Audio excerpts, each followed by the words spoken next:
નમસ્કાર મિત્રો, આજે આપણે વાત કરવાના છે કે ઉદ્યમ રજિસ્ટ્રેશનની જે પ્રોસેસ છે તમે કઈ રીતે ઘરે બેઠા કરી શકો છો. તો ઉદ્યમ સર્ટિફિકેટ શું છે અને એના માટે કયા કયા ડોક્યુમેન્ટ જોઈશે એ તમામ માહિતી આ વિડીયોની અંદર આપણે કવર કરવાના છીએ. તો સૌથી પહેલા તમારે શું કરવાનું છે, તો સૌથી પહેલા તો તમારી જોડે આધાર કાર્ડ, પાન કાર્ડ અને બેંક પાસબુકની વિગત તમારી પાસે ફરજિયાત હોવી જોઈએ. અને જે આધાર કાર્ડ સાથે જે મોબાઈલ નંબર લિંક છે એ મોબાઈલ નંબર પણ તમારે ઓટીપી માટે તમારે સાથે રાખવાનો રહેશે, જેથી કરીને તમારે પ્રોસેસ કરતી વખતે કોઈ પણ જાતની સમસ્યા ઊભી ન થાય. હવે વાત કરીએ કે આ ઉદ્યમ સર્ટિફિકેટ જે છે, ઉદ્યમ રજિસ્ટ્રેશન સર્ટિફિકેટ એ શેના માટે ઉપયોગી હોય છે. તો આ જે સર્ટિફિકેટ છે એ તમારા ધંધાકીય જે કોઈ પણ તમે બિઝનેસ કરતા હોય એનું એક સર્ટિફિકેટ, ગવર્મેન્ટ માન્ય સર્ટિફિકેટ આપવામાં આવે છે, જેથી કરીને તમારે કોઈ પણ જાતનું બીજું કોઈ પણ સર્ટિફિકેટની તમારે જે શોપ માટે, જે તમારા બિઝનેસ માટે જરૂર પડતી નથી, જે રજિસ્ટ્રેશન કરાવવાની જરૂર પડતી નથી. અને કોઈ પણ સરકારી કચેરી તમારા સર્ટિફિકેટ મેળવવા માટે કોઈ પણ ધક્કા ખાવા પડતા નથી. અને આ સર્ટિફિકેટ દ્વારા તમારા ધંધા માટે કોઈ પણ જાતની લોન હોય, સબસિડી મેળવવા માંગતા હોય તો આ સર્ટિફિકેટ તમારે ખૂબ જ જરૂરી છે. તો એના માટે આ સર્ટિફિકેટ તમારે કોઈ પણ બિઝનેસ હોય, શોપ હોય, દુકાન હોય, તો તમે આ સર્ટિફિકેટ તમે ઘરે બેઠા મેળવી શકો છો અને તમારી શોપ પર લગાવી શકો છો, જેથી કરીને તમારે કોઈ પણ જાતની ગવર્મેન્ટ ઇસ્યુ ક્રિએટ ન કરવા પડે. તો એને જે આપ સર્ટિફિકેટ કઈ રીતે તમે ઘરે બેઠા અપ્લાય કરી શકો છો એની સંપૂર્ણ માહિતી આ વિડીયોની અંદર આપણે જોવાના છે. તો કઈ રીતે એપ્લાય કરવાનું છે, ચાલો શરૂ કરીએ. અપ્લાય કરવા માટે તમારા પીસી અથવા લેપટોપની અંદર તમારે આ બ્રાઉઝર ઓપન કરવાનું છે. અને બ્રાઉઝર ઓપન કર્યા પછી તમારે સર્ચ કરવાનું છે ઉદ્યમ સર્ટિફિકેટ, ઉદ્યમ રજિસ્ટ્રેશન. તો ઉદ્યમ રજિસ્ટ્રેશન સર્ચ કરશો એટલે જે સૌથી પહેલા તમને જે લિંક જોવાય છે આ લિંક તમારે ઓપન કરવાની રહેશે. જેવું તમે આ લિંક ઓપન કરશો એટલે તમારી સામે એક આ રીતનું હોમ પેજ જોવા મળશે. રજિસ્ટ્રેશન કરવા માટે ઉદ્યમ રજિસ્ટ્રેશન બટન પર ક્લિક કરવાનું છે. જેવું તમે ક્લિક કરશો એટલે આ પેજ જોવા મળશે. અહીંયા તમારે સૌથી પહેલા જે ઓપ્શન છે આના પર ક્લિક કરવાનું છે. અહીંયા ક્લિક કર્યા પછી તમારે અહીંયા આધાર નંબર નાખવાનો છે અને આધાર નંબર એન્ટર કર્યા પછી સામેના બોક્સની અંદર તમારે તમારું આધાર કાર્ડ પ્રમાણે જે નામ છે એ નામ તમારે અહીંયા એન્ટર કરવાનું છે. નામ એન્ટર કર્યા પછી નીચે થોડું સ્ક્રોલ ડાઉન કરશો એટલે એક જનરેટ ઓટીપીનો જે ઓપ્શન જોવા મળશે, તમારે આના પર ક્લિક કરવાનું છે. જેવું તમે ક્લિક કરશો એટલે તમારા જે આધાર કાર્ડમાં રજિસ્ટર્ડ મોબાઈલ નંબર ઓટીપી આવશે, ઓટીપીને તમારે વેરીફાઈ કરી લેવાનું છે. ઓટીપી વેરીફાઈ થયા પછી તમને આ રીતનું અહીંયા પેજ જોવા મળશે. તો અહીંયા સૌથી પહેલા તમે જે શોપ માટે તમે પાન કાર્ડની વિગત એન્ટર કરવાની છે અને સૌથી પહેલા તમે જે કોઈ પણ પાન કાર્ડ ધારક હોય એનું જે હું અહીંયા પ્રોપરાઇટર સિલેક્ટ કરી ત્યારબાદ પેન નંબર એન્ટર કરી લઈશ. પાન નંબર એન્ટર કર્યા પછી પાન કાર્ડ પ્રમાણે જે નામ છે એ નામ એન્ટર કરવાનું રહેશે. અને નામ એન્ટર કર્યા પછી જે પાન કાર્ડમાં જન્મ તારીખ છે એટલે કે ડેટ ઓફ બર્થ છે એ ડેટ ઓફ બર્થ તમારે અહીંયા એન્ટર કરવાની રહેશે. ડેટ ઓફ બર્થ એન્ટર કર્યા પછી અહીંયા પેન વેલિડેટ કરવાનું રહેશે. જેવું તમે આના પર ક્લિક કરશો એટલે તમારું પાન કાર્ડ વેલિડેટ થશે. જો વિગત કમ્પ્લીટ સાચી હશે તો તમારું પેન કાર્ડ સક્સેસફુલી વેલિડેટેડ થઈ જશે.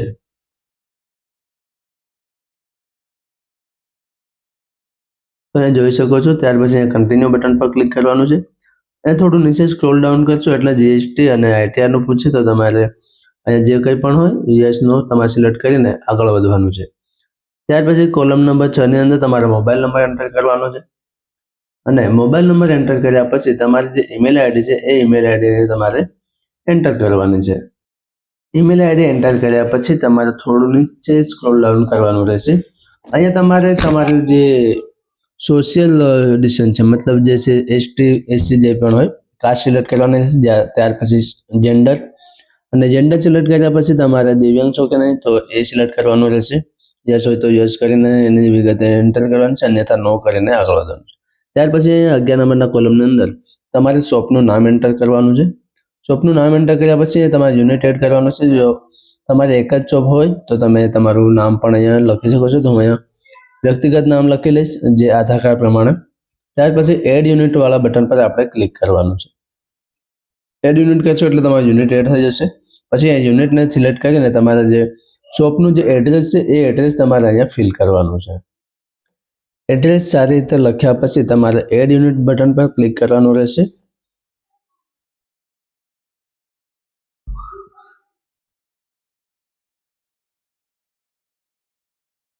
જેવું તમે એડ પ્લાન પર ક્લિક કરશો એટલે તમારું જે એડ્રેસ છે અહીંયા એડ થઈ જશે. ત્યાર પછી નીચેનો જે બોક્સ છે એડ્રેસ બોક્સ, કોલમ નંબર 14 ની અંદર પણ તમારે એડ્રેસ ફિલ કરવાનું રહેશે અને ત્યાર પછી આપણે કોલમ નંબર 15 ની અંદર તમારું શોપ ક્યારથી ચાલુ છે, તમારો બિઝનેસ ક્યારથી ચાલુ છે એની તારીખ નાખવાની છે. જો નવો ફ્રેશ હોય તો હાલની તારીખ તમે નાખી શકો છો. ત્યાર પછી તમારી બેંકની વિગત એન્ટર કરવાની રહેશે. સૌથી પહેલા તમારું બેંકનું નામ એન્ટર કર્યા પછી તમારે બેંકનો આઈએફએસસી કોડ નાખવાનો રહેશે અને આઈએફએસસી કોડ એન્ટર કર્યા પછી તમારો જે બેંકનો અકાઉન્ટ નંબર છે, જે ખાતા નંબર છે, એ તમારે ખાતા નંબર અહીંયા એન્ટર કરવાનો છે. ત્યાર પછી તમારો બિઝનેસ છે કઈ કેટેગરીમાં આવે છે, મેન્યુફેક્ચરિંગમાં આવે છે કે સર્વિસમાં આવે છે, તો સર્વિસમાં આવતો હોય તો સર્વિસ સિલેક્ટ કરવાનું છે અને એની નીચે ટ્રેડિંગ સિલેક્ટ કરીને તમારે એનઆઈસી કોડ સિલેક્ટ કરવાનો રહેશે. ગવર્મેન્ટ સરકારે આપણે જે કંઈ પણ બિઝનેસ હોય એ દરેક બિઝનેસને એક અલગ અલગ કોડ આપેલા છે, તો એ એનઆઈસી કોડ તમારે અહીંયા સિલેક્ટ કરવાનો રહેશે. એનઆઈસી કોડ ધ્યાનપૂર્વક સિલેક્ટ થઈ ગયા પછી તમારે એડ એક્ટિવિટી બટન પર ક્લિક કરવાનું રહેશે. તો આપણે અહીંયા એનઆઈસી કોડ સિલેક્ટ કરીને એડ એક્ટિવિટી બટન પર ક્લિક કરીશું. એનઆઈસી કોડ એડ થઈ ગયા પછી તમારે અહીંયા તમારી શોપ કે બિઝનેસની અંદર કેટલા મેમ્બર કામ કરે છે એ તમારે અહીંયા વિગત એન્ટર કરવાની છે. ત્યાર પછી નીચે થોડું સ્ક્રોલ ડાઉન કરીને અહીંયા તમે તમારે જે બિઝનેસમાં જે એક્સપેન્સ છે અને એક્સપેન્સિવ અને જે ઇન્કમ જે ટર્નઓવર છે વર્ષનું એ તમે એન્ટર કરી શકો છો. અને જો તમે હાલ નવો બિઝનેસ શરૂ કરો છો તો તમે 00 એન્ટર કરીને આગળ વધી શકો છો.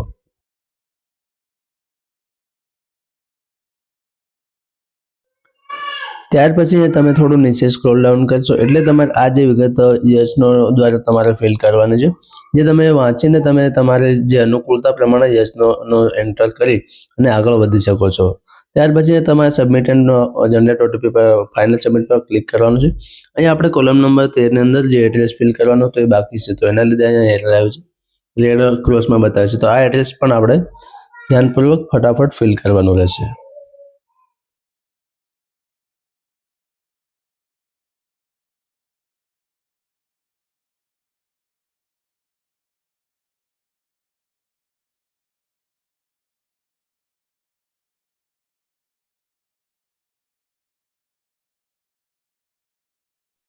આટલી વિગત નાખ્યા પછી તમારે અહીંયા સબમિટ બટન પર ક્લિક કરવાનું છે. જેવું તમે સબમિટ બટન પર ક્લિક કરશો એટલે જે તમારા આધાર કાર્ડ સાથે મોબાઈલ નંબર લિંક છે એમાં ઓટીપી આવશે.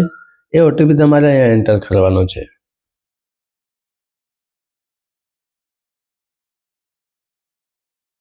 ત્યાર પછી કેપ્ચા કોડ ફિલ કરીને તમારે ફાઇનલ સબમિટ બટન પર ક્લિક કરવાનું છે. જેવું તમે સબમિટ કરશો એટલે આ તમે ઉદ્યમ રજિસ્ટ્રેશન નંબર જોઈ શકો છો અને તમારે એક જગ્યાએ નોટ કરી લેવાનું છે.